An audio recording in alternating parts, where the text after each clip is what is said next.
సచిన్ రాజ్ అత్యాధునిక world class physiotherapy treatment తో అన్ని రకాల నొప్పులకు శాశ్వత పరిష్కారం. నమస్తే మాధవిరెడ్డి గారు. నమస్తే అండి.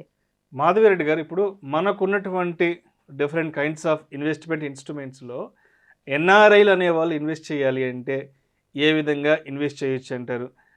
వేటిలో పెట్టుబడులు పెట్టచ్చు, ఎలాంటి ఇన్వెస్ట్మెంట్స్కి దూరంగా ఉండాలి అంటారు? సో ఇప్పుడు మన ఎన్ఆర్ఐలు అండి, ఎస్పెషలీ తెలుగు ఎవరైతే మాట్లాడతారో వాళ్ళందరూ ఎక్కడున్నా, ఎస్పెషలీ వాళ్ళు ఆస్ట్రేలియాలో ఉండొచ్చు, లేదు అంటే యూఎస్లో ఉండొచ్చు, దుబాయ్లో ఉండొచ్చు. సో వాళ్ళందరూ నాకు కాల్ చేస్తూ ఉంటారు, మేడం మేము ఫైనాన్షియల్ ప్లానింగ్ ఎలా చేసుకోవాలి? మీరు అందరూ ఫైనాన్షియల్ ప్లానింగ్ ఇండియాలో ఉన్న వాళ్ళకి చెప్తారు. సో మాకున్న ఛాలెంజెస్ చాలా డిఫరెంట్గా ఉంటాయి. సో మాకు ఎలా ఫైనాన్షియల్ ప్లానింగ్, మనకి ఏ స్ట్రాటజీస్ అయితే అప్లై అవుతాయి, ఎలాంటి ఇన్స్ట్రుమెంట్స్లో మేము ఇన్వెస్ట్ చేయాలి? ఎందుకంటే ప్రతి ఒక్కరూ అబ్రాడ్ అనేది కొన్ని ఎక్సైటెడ్గా, అంటే వాళ్ళ ప్రొఫెషనల్ గ్రోత్ కోసం వెళ్తారు, as well as personal financial growth కోసం కూడా వాళ్ళు వెళ్తూ ఉంటారండి. So there are many things, అంటే వాళ్ళకి ఫైనాన్షియల్ ప్లానింగ్ చాలా చాలా ఇంపార్టెంట్, చాలా క్రూషియల్ కూడా. ఎందుకంటే అక్కడ కొత్త కంట్రీలో అక్కడ ఉన్న లైఫ్ స్టైల్ డిఫరెంట్ ఉంటుంది, కల్చరల్గా డిఫరెంట్ ఉంటారు, అండ్ ఇన్ఫ్లేషన్ ఇక్కడికి అక్కడికి మనం కంపేర్ చేసుకుంటే అక్కడ లైఫ్ స్టైల్ చాలా కాస్ట్లీ ఉంటుంది. సో వాళ్ళకి ఇంకా ఫైనాన్షియల్ ప్లానింగ్ చాలా పర్ఫెక్ట్గా చేసుకోవాలండి. ఇప్పుడు మనం చూసుకునే ఈ అంశాలు ఒక్కొక్కటి చెప్పుకుంటూ వెళ్తే, ఫస్ట్ ఏంటంటే వాళ్ళకి బ్యాంక్స్ అండి, ఇండియాలో ఒక బ్యాంక్ అనేది వాళ్ళకి ఉంటుంది, యాజ్ వెల్ యాజ్ అక్కడ ఏదైతే హోస్ట్ కంట్రీ, అంటే ఇప్పుడు మన హోస్ట్ కంట్రీ హోమ్ కంట్రీ అని మాట్లాడుకుందాం. సో హోమ్ కంట్రీలో వాళ్ళకి ఏ ఎస్బీఐ బ్యాంక్లోనో ఒక అకౌంట్ ఉంటుంది, ఐసిఐసిఐలోనో హెచ్డిఎఫ్సిలో ఉంటుంది, అక్కడ కూడా ఒక బ్యాంక్ అనేది ఉంటుందండి. సో ఎన్ఆర్ఐస్ అయినా ఎవరైనా రెసిడెంట్ అయినా సరే వాళ్ళు బ్యాంక్స్ అనేవి రెండు మెయింటైన్ చేసుకుంటే చాలాసార్లు వాళ్ళకి చాలా కన్వీనియంట్గా ఉంటుందండి. Better to maintain one bank in home కంట్రీలో కూడా ఒక బ్యాంక్ అనేది మెయింటైన్ చేసుకుంటే బాగుంటుంది. అండ్ ట్యాక్సెస్ అనేవి అక్కడ వాళ్ళ రెసిడెంట్స్కి ఒకలా ఉంటాయి, నాన్ రెసిడెంట్స్కి ఒకలా ఉంటాయి. సో ఎవరైతే ఈ నాన్ రెసిడెంట్స్ ఉంటారో వాళ్ళందరూ కూడా ఈ ట్యాక్స్ ఇంప్లికేషన్స్ మీద కొంచెం ఎక్కువగానే స్టడీ చేయాల్సి ఉంటుందండి. సో మీరు కానీ ఇంకొంచెం స్టడీ చేసినట్లయితే ఏదైతే ఈ డబుల్ ట్యాక్సేషన్ ఉంటుంది, అంటే ఇక్కడ పే చేయాలి అక్కడ పే చేయాలి ఒకటే ఇన్కమ్కి, సో దాని నుంచి మనం ఎలా తప్పించుకోవచ్చు, దాని నుంచి మనం ఎలా అవాయిడ్ చేయొచ్చు అనే దాని మీద కూడా వాళ్ళు ఎక్కువగా ఫోకస్ చేయాల్సిన అవసరం ఉంటుందండి. అండ్ నెక్స్ట్ ఏంటంటే బడ్జెటింగ్.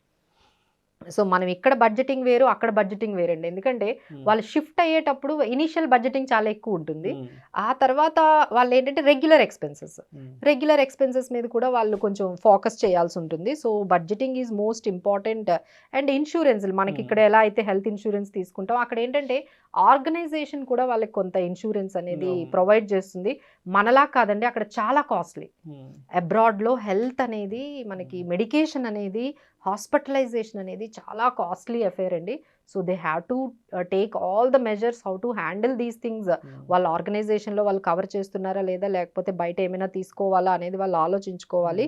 సో మీరు అడిగిన క్వశ్చన్ ఇన్వెస్ట్మెంట్స్, ఇక్కడ మాకు వచ్చిన క్లయింట్స్ అందరూ ఏంటంటే యూఎస్లో ఒక హోమ్ లోన్ తీసుకొని, ఎందుకంటే అక్కడ ఇంట్రెస్ట్ రేట్స్ తక్కువ ఉంటాయి అని చెప్పి అక్కడ ఒక ₹1 కోటి, ₹2 కోట్లు, లేకపోతే ₹3 కోట్లు పెట్టి ఒక హౌస్ తీసుకుంటారు, ఒక ఈఎంఐ అనేది రన్ అవుతూ ఉంటుంది. ఇండియాలో కూడా చాలా రియల్ ఎస్టేట్లో ఎంటర్ అయిపోతారు. అంటే వాళ్ళు ఇండియా వచ్చినప్పుడల్లా రావడమే ఒక 2-3 ప్లాట్లు తీసుకుంటారు, లేదు అంటే 2-3 విల్లాల్లో 2-3 వెంచర్స్లో వాళ్ళు ఉంటారు. ప్రతి కొత్త వెంచర్లో కూడా ఎంటర్ అయిపోదాం అనేది ఉంటుంది. సో రీసెంట్గా మాకు ఒక క్లయింట్ వచ్చారు, ఆయన ఒక 4-5 వెంచర్లో ఎట్ ఏ టైం ఎంటర్ అయిపోయారు. దానికి ఏంటంటే హోమ్ లోన్స్ తీసుకొని ఇవన్నీ అనమాట. So they are getting confused అనమాట. అక్కడ ఇన్వెస్ట్ చేయాలా, అక్కడ రియల్ ఎస్టేట్లో పెట్టడము, ఇక్కడికి వచ్చి ఇక్కడ రియల్ ఎస్టేట్లో పెడతారు. ఇది ఒక కన్ఫ్యూజన్ అయిపోయిన తర్వాత నెక్స్ట్ కన్ఫ్యూజన్ ఏంటంటే ఈక్విటీలో ఎక్కడ ఇన్వెస్ట్ చేయాలి. సో అక్కడ వాళ్ళు యూఎస్లో డీమ్యాట్ అకౌంట్ ఓపెన్ చేసుకోవచ్చు, అక్కడ మ్యూచువల్ ఫండ్స్ ఉంటాయి. మేడం అక్కడ ఇన్వెస్ట్ చేయడం మంచిదా, మన ఇండియాలో ఇక్కడ స్టాక్స్లో పెట్టడము, ఇక్కడ మ్యూచువల్ ఫండ్స్లో పెట్టడం మంచిదా అని చాలామంది అడుగుతూ ఉంటారండి. మేము చెప్పేది ఏంటంటే Indian markets are going to emerge as a best performing markets in the world. Next decade లో కూడా మన ఇండియన్ మార్కెట్స్ బెస్ట్ పెర్ఫార్మెన్స్ ఇచ్చే మార్కెట్స్ అండి. So definitely you have to invest in equity markets, either through directly మీరు స్టాక్స్లో పెట్టొచ్చు, లేదు mutual ఫండ్స్లో కూడా పెట్టొచ్చు. సో అలా అది వాళ్ళకి ఒక క్లారిటీ ఇస్తాం మేము, సార్ ఇక్కడ పెట్టండి అని. అక్కడితో అయిన తర్వాత దాని ఎగ్జిక్యూషన్ చాలా టఫ్ అవుతుందండి, ఎందుకంటే కంట్రీకి డిఫరెంట్గా ఉంటుంది. ఇప్పుడు యూఎస్ అండ్ కెనడా కంట్రీస్లో మనం చూసుకున్నట్లయితే కొన్ని మ్యూచువల్ ఫండ్స్లో ఎంట్రీ అనేది ఈజీగా, మనం ఎలా అయితే ఇండియన్స్ అంటే మనము రెసిడెంట్స్ ఇండియన్ రెసిడెంట్గా మనం ఈజీగా పెట్టినట్టు వాళ్ళు పెట్టడానికి లేదు. They have so many restrictions. So వాళ్ళు ఏం చేయాలి అంటే ఒక ఫైనాన్షియల్ ప్లానర్ని కానీ పెట్టుకున్నట్లయితే ఇండియాలో ఉన్న అసెట్స్ని ఎలా అక్యుములేట్ చేసుకోవాలి, అక్కడ యూఎస్లో ఎంతవరకు రియల్ ఎస్టేట్లో ఉండాలి, అక్కడ ఈక్విటీస్లో ఎంతవరకు ఎంటర్ అవ్వాలి, అక్కడ మ్యూచువల్ ఫండ్స్లో ఎంతవరకు పెట్టాలి అనేది మీకు ఒక అవగాహన వస్తుందండి. I know there is lot of confusion for NRIs. ఎక్కడ ఇన్వెస్ట్ చేయాలి, ఏ అసెట్ క్లాసెస్లో ఎంత పెట్టాలి. సో మ్యాక్సిమం అందరూ రియల్ ఎస్టేట్లో ఉన్నారండి ప్రస్తుతానికైతే. అక్కడ యూఎస్లో కూడా 2-3 ఇల్లులు కొంటున్నారు, ఇక ఇండియాలో కూడా చాలా కొంటున్నారు. సో ఇదంతా ఏంటంటే ఒకటే అసెట్ క్లాస్లో పెట్టేస్తున్నారు. So they need to think that మొత్తం అంతా రియల్ ఎస్టేట్లో పెట్టకండి, కొంత అయితే మీరు ఈక్విటీ రిలేటెడ్ మ్యూచువల్ ఫండ్స్లో కూడా డైవర్సిఫై చేయాలి. బట్ అది ఎలా చేయాలి ఏంటి అనేది ఫైనాన్షియల్ ప్లానర్ ద్వారా కానీ మా ద్వారా కానీ మీకు ఇన్ఫర్మేషన్ అనేది వస్తుందా, ఎగ్జిక్యూషన్ కూడా ప్రాపర్గా అనేది చేసుకోవాలి. ఎందుకంటే SEBI regulations are totally different అండి, ఒక్కొక్క కంట్రీకి ఒక్కొక్క లా ఉంటాయి. So you have to careful about these asset classes, strategies, financial planning. అన్నిటికన్నా టఫెస్ట్ క్వశ్చన్ ఏంటంటే మీరు ఎప్పుడు ఇండియాకి వస్తున్నారు, when you are coming back, మీ ప్లాన్స్ ఏంటి, మీరు రిటైర్ ఎక్కడ అవుతున్నారు, దాని మీద వాళ్ళకి ఇంకా క్లారిటీ రాదండి. ఎందుకంటే వాళ్ళు ఏమనుకుంటారంటే మేడం 10 years తర్వాత వచ్చేద్దాం అనుకుంటున్నాము. సో 10 years వచ్చేద్దాం అనుకుంటే ఎంత కార్పస్తో మేము ఇండియాకి వస్తే బాగుంటుంది.